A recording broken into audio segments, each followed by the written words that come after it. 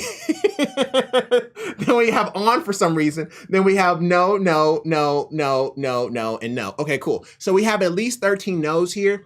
I think he needs around 15, but we'll give it at 13. So hopefully he'll get the idea. That's a horrible idea. That's a fucking horrible idea. It's a fucking horrible idea. No, don't do it. Don't do it. I will tell you right now, coming from a person who just got finished playing with the 7950X equivalent and the 3900X equivalent, don't do it. Bro, don't do it, okay? I had the 3900X in a Dan Case A4 SFX with a 92mm AIO radiator, and I was getting 100, temperature was 100 degrees Celsius, okay? It was boiling. It was hot to the touch. And the 3900X, I swapped to that one, got the exact same result because the wattage is on par with each other, if not slightly higher, well, not slightly higher, but higher for the 7950X. The 7950X and the 13700K are on par with each other. The 13700K is a fireball. So is the 7950X. They are fireballs. And we're talking about a 92mm AIO, which is better than any low profile cooler. You have no shot. You have 0 shot. You will have less than 0 shot. You have a negative 32 shot. I mean, you are completely on, not even, don't even do it, bro. Just don't even waste your time. Don't even come to anybody with that. Just, I think he needs like 3 more no's for him to get the idea. That's a horrible fucking idea. Don't, you got me cussing. What's up, Limitless? How's it going? How's it hanging, bro? But no, don't ever, please God, don't do that. I'm just trying to save you, I don't know, a day of your life, trying to figure out why your CPU is so hot and your computer's powering off. Don't do it, bro. Don't do it. Don't do it. Don't do it. Don't do it. It's a horrible idea. I already knew you were already going off track as soon as you said CNMPS 9X Optima by Zalman. I already knew you was going off track. Like, there's no way, bro. Unless you said Kraken or H something. If it started with an H, then I would be like, okay, cool, I'll listen. But as soon as you said CNPS 9X Optimum by Zalman, I already knew you were talking low profile. I just didn't know which profile he was talking about, like which low profile cooler it had, because Zalman has a few. But as soon as I saw, no, bro, no. No. No. No. That's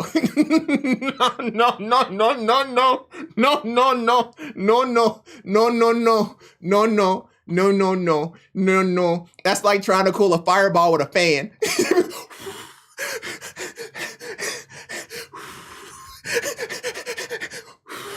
That's exactly what that is. It is a straight fireball and you're cooling it with a fan. Don't do it, bro. Don't do it. Don't do it, man. Oh man, that's funny, bro. Blow on it. It'll be fine. It's only a 13700K that's overclocked. It's a 5.2 gigahertz. It'll be fine. It's just a fan. It'll be fine. What's the problem? Yeah, don't do it, bro. Don't do it, bro. Just for love of God, don't do it. All right, man. Okay, enough joking at that, man. I think the 8 no's or 13 no's will give him an idea. If he still does it, then hey, that's his own fault. That's just what is it? Darwinism. That's just survival of the fittest. That's all that is. That's just Mother Nature taking part. And I'm sorry, some people just need to be Mother Natured. I mean, if he does it and after he sees that many no's and he sees the other person telling him absolutely not, then hey, it's his own fault. I'm telling you, bro, I have all the AMD equivalents. It's a fireball, man. Don't do it. So this is advice needed on first ever PC build. Of course, I do advice. I do all kind of stuff. So yeah, sure, why not? Hi, I'm looking to build my first PC ever. If an ITX form factor, my man, I love ITX. I don't even do all the other builds anymore, but I still know them. Man, me and ITX, we like that, son. I have nothing but ITX PCs. Main use will be for gaming at 4K, occasionally 1440p when required on a 4K TV. So 4K TV, he's looking at 4K 60 hertz. There is the BFFG, the big effing display or whatever that Linus had. That's a 50 hertz, or I'm sorry, that's 120 hertz. But that's pretty rare. Most people don't have that. I might also start video editing casually later. Okay, cool. So he's video editing, so he's probably going to want something with HVANC on it. Now, of course, the 7900 XTS does have the AVI encoder, which is actually pretty good too, and they're noticeably not distinguishable. The only reason why I don't go XTX or XT is because he may have problems in the future and he may not be able to solve them. So that's why I would still go NVIDIA with him, because he's so new. If he was a little bit more seasoned, then I may say AMD. I've already got the case, PSU and GPU. Okay, well, I'll select the following parts for the rest of the build. What do you guys think? Well, I wish he'd tell me what GPU he got. Okay, 3080. So yeah, he's in the same part with me. All right. Ryzen 5 5600 3.5 6 core. That's okay. CPU cooler, CFM CPU cooler. That's not gonna oversubscribe. That's not gonna the 3080 isn't gonna oversubscribe that. Motherboard B550i Aorus Pro Mini ITX AM4. That's a good motherboard. It's solid. There's no overclocking, but he's not trying to overclock, so it's fine. 32 gigs of DDR4. That's fine for what he's trying to use it for. And a 2 terabyte M.2 NVMe. That looks great. I mean, 3080. And then the case is the Masterbox NR200P, which is actually a fat case. It's one of the fatter cases, to be fair. I wouldn't even call it an ITX. It's really fat. I'll show it to you. This guy. It's so fat it may not even want to call it an ITX. It's on par with the NZXT one, the NZXT 200 that their ITX version. It's on par with that. It's a big boy. So for an ITX case, it's almost micro ATX level. It's one of the fatter cases. So he's not really, he's ITX, but he's baby ITX. So he's like sticking my toe in and trying with the biggest ITX I can possibly find. You see what I'm saying? It's like one step below putting an ITX board in an ATX case. You see what I'm saying? Like he's just basically just sticking his toe in the ITX world. He's not trying to really trying to put this in.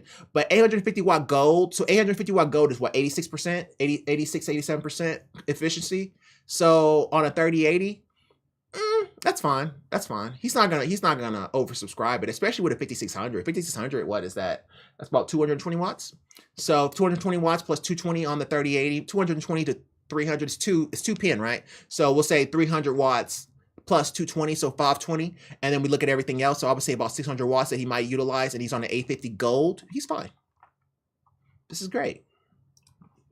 Any parts you think I should change? I think my main concern is the CPU and whether it would be better to spend extra on something like a 12600K so that it lasts longer.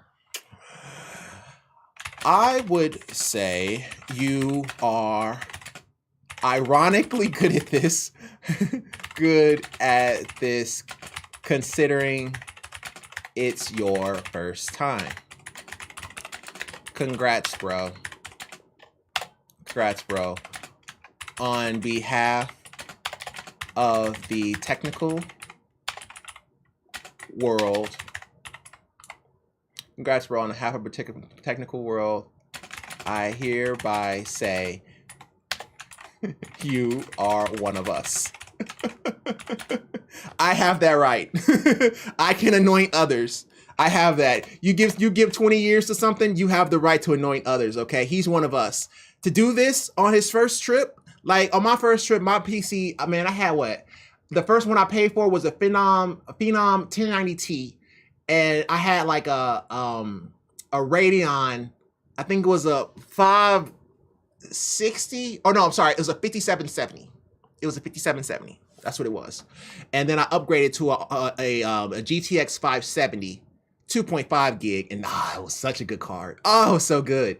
So yeah, he's one of us for sure. And to answer his question on the 12600K,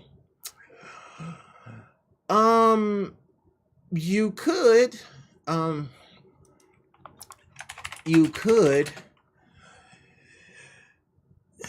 but as a starting editor, video editor, you may not need it, especially if you go Adobe Suite. People get this consensus that because somebody has Adobe, they have to have the highest processors. That is simply not true. If you have Adobe and you have a good amount of memory, so I say about 32 gigs of RAM, then you don't necessarily need the most strongest CPU, because whenever you get to render, as long as it's a BBR1 pass or CBR as your bit rate, you can render directly to the GPU. The only time it does CPU rendering and forces you to hardware encode, and forces you to software encode instead of hardware encode, is when you do VBR2 pass. So as long as you don't do VBR2 pass, you're fine. So with this here, I would say he's fine, especially starting out in editing, because if he's starting out in editing, he's not doing, this, where I can switch between inputs and PS5s and have recording and then have videos and edit. He's not doing what I'm doing. He's just starting. So just starting, he's fine. Because I mean, it's gonna take him about a good 2 years, unless, okay, he may be a child prodigy. So let's say that. Okay, we may have to say he may be a prodigy. So especially if you go Adobe Suite, but you may also be a child prodigy. So if you have the budget, I wouldn't be mad at you. LOL. Just worry about, okay, cool. Let me post what I'm gonna post before I read what he's gonna say. So for 4K, I wouldn't worry too much about the CPU unless you are also using PC for intense productivity tasks. He's right. For gaming focused builds 4K, I cheap out on everything except GPU and PSU. Seems like you are on the right track with the 3080 and PSU. Faster memory and CPU provides marginal FPS gain. Right. Motherboard is only important if you are into overclocking. That's not true. Motherboard is also important if you are into having a whole lot of inputs. So if you got capture cards and stuff like that, or for example, mine, where I have a Thunderbolt 3 going into an external GPU, you can do that too. Now, of course, obviously, I'm not using the external GPU. I'm actually putting a PCIe card for a capture card for the PS5 because it gives better latency than having a USB capture card. I'll make a video on it, so don't worry about it. That's just me talking and rambling. The ramblings of an old man. So motherboard is only important if you're into overclocking. Getting something from the Aurora's lineup might be unnecessary unless you prefer BIOS interface. I mean, hey, it's okay. Good GPU, on the other hand, is basically all that matters in 4K gaming. Good PSU is like an insurance card, since bad ones are capable of frying everything connected to it. That's true. But he said gold, so I mean, he said 850 watt gold, so I'm not too worried about him. That efficiency, he'll be fine. But if he goes 12900K, then he may have to up it a little bit. But I think he's on the right track, and he also may be a prodigy because he had that stuff. He had that dialed in perfectly, bro. That is probably one of the best dialed in pickers that I've ever seen. Like, from a person who doesn't know anything about tech. That is dialed in. That's why I'm like, hey man, you may be a child prodigy. So if you are, then hey, you might want to just do what it do. But yeah. He is sticking his toe in the, that was the ITX world. Yeah, he's just sticking his toe in the ITX world, but he is a true prodigy, so let him do his thing. All right, so this one is from, I was gonna say Gertrude. So this is gonna say Ger385 or Gerber385, whatever. Okay, this one's long. All right, let me get ready. I find if I don't drink water, then I stutter on the words. I'd be too much into my Rick voice and be kind of going off. Pickle Rick. All right, that sounded terrible. Okay, hold on. Pickle Rick. There we go. All right. Computer sometimes doesn't boot even after an upgrade. 5 beep error code.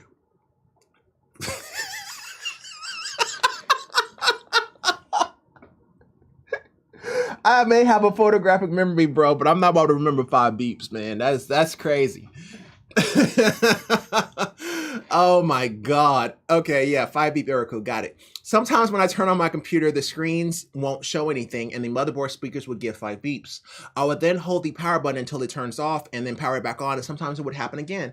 But usually the computer would then turn on normally. This happens for many months with my old computer, but just yesterday I got a substantial upgrade and figured the problem would go away, but it didn't. Still happens now. I don't know if this is connected, but sometimes the taskbar on Windows would flicker a lot after boot up as well. When this happens, the mouse disappears when hovering over it and the icons move around. This also happens on both builds. He has a memory issue. Aside from the storage devices, only one component stayed from the old build, and that's the, oh my God, he replaced the memory. The GPU RTX 2080. I read online that the 5 beeps on an ASRock motherboard, both my motherboards are ASRock, I like ASRock, means that there is a problem with either the CPU or GPU. Obviously, the GPU seems to be the culprit, though some posts I found suggested that it could be the CPU. I replaced the CPU and the issue still occurs, so I don't think it's that. I got the GPU from a friend who couldn't get it to work. He wasn't experienced with building computers, so I tried to use it and it worked, but this problem developed shortly after. I've been looking for a solution online for a long time, but I have found nothing that helps. Some things I've tried: resetting CMOS Pro, different operating system, Windows 10 to 11, and Arch Linux. Wow, okay. Well, I mean, it was an operating system anyway, but whatever. Using 1 and 2 power cables for my GPU. Okay. Reseating the GPU, that's Pro. I would have said that. Updating graphics drivers, that's Pro. Updating GPU firmware. I seem to be on the okay, whatever. Updating the BIOS, that's Pro. Changing every component in a computer except GPU, that's Pro. When did he, okay. CPU Ryzen 5 1600 stock cooler. ASRock B350M Pro 4, which is, I think that's a micro ATX? I may be wrong. But 350M Pro 4, 16 gigabyte DDR4, 3200 megahertz, only ever ran at 2133. Did he move over his RAM? GPU 2080, 600 watt, 80 plus gold, and a 2 terabyte Samsung A70 Evo, which is a very good SSD. So his new build, oh, he did. Okay, that's, okay, cool. Let's just scroll down, I guess, and continue reading. So he, okay.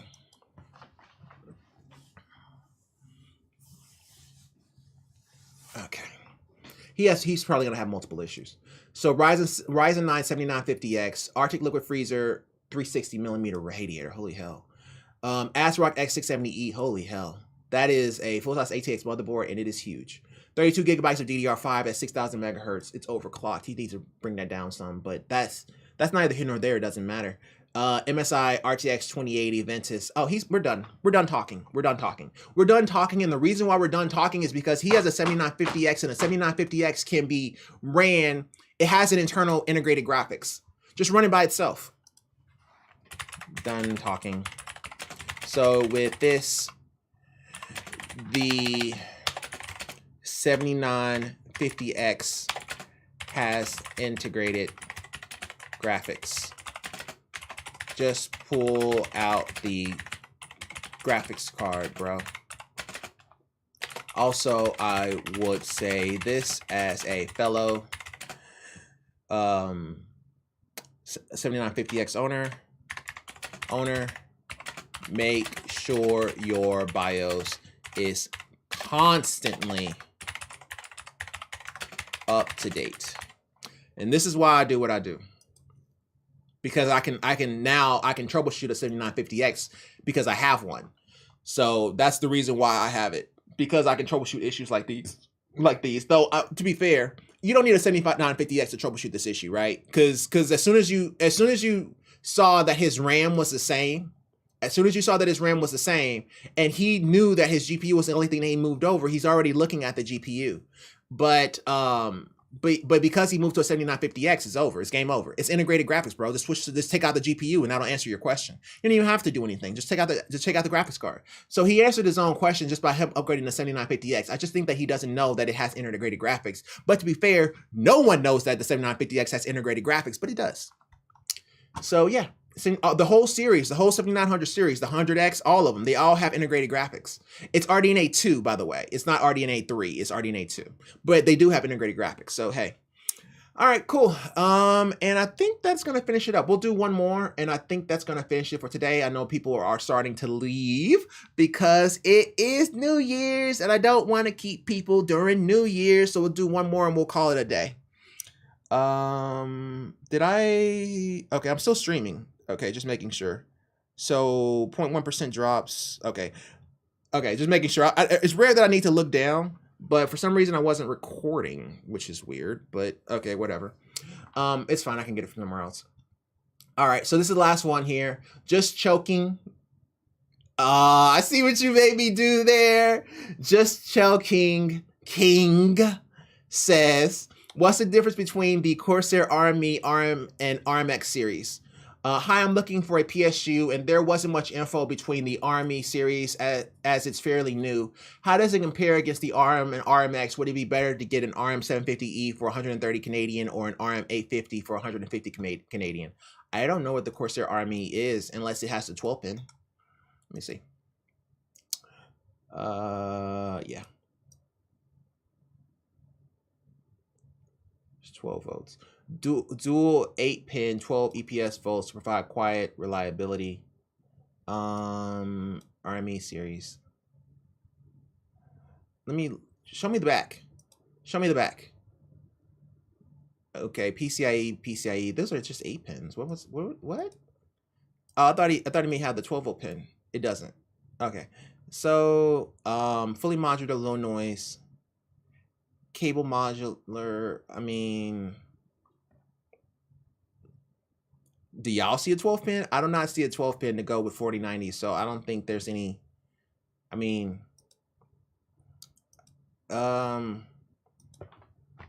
unless you're telling me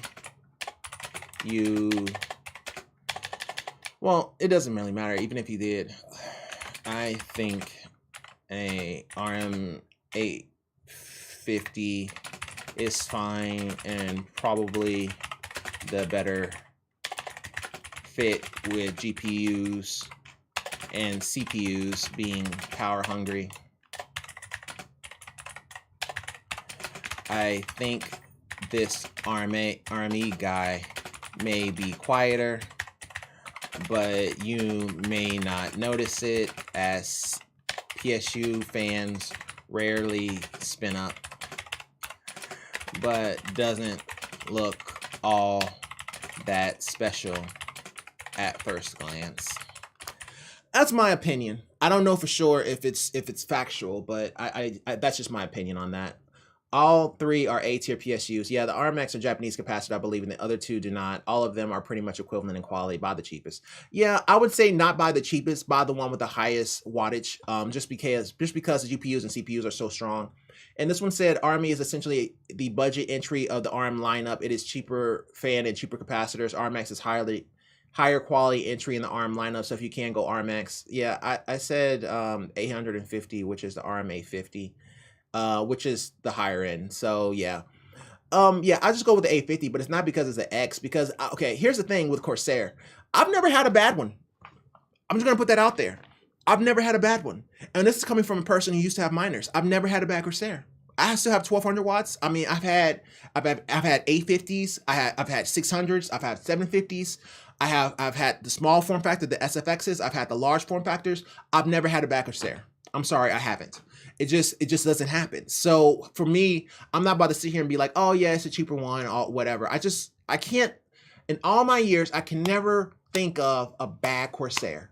I cannot even wrap my head around seeing someone with a bad Corsair. I'm sure it happens. It's just that I don't see it. So if I don't see it, I can't just be like, oh yeah, it's a bad Corsair. It just doesn't happen. So shout out to Corsair. I mean, they make a good product. All right, I think we answered like 20 issues. Like 22 if we count the chat. So I think we're good here. We just had our 10 o'clock. Hope everybody has a good New Year's. I'm just going to sleep because that's generally what I do for New Year's. And yeah, I hope everybody has a good one. Let me get my breath. And if you like this video, go ahead and like button. If you really like it, go and subscribe. I love you either way. Take care. All the best and bye.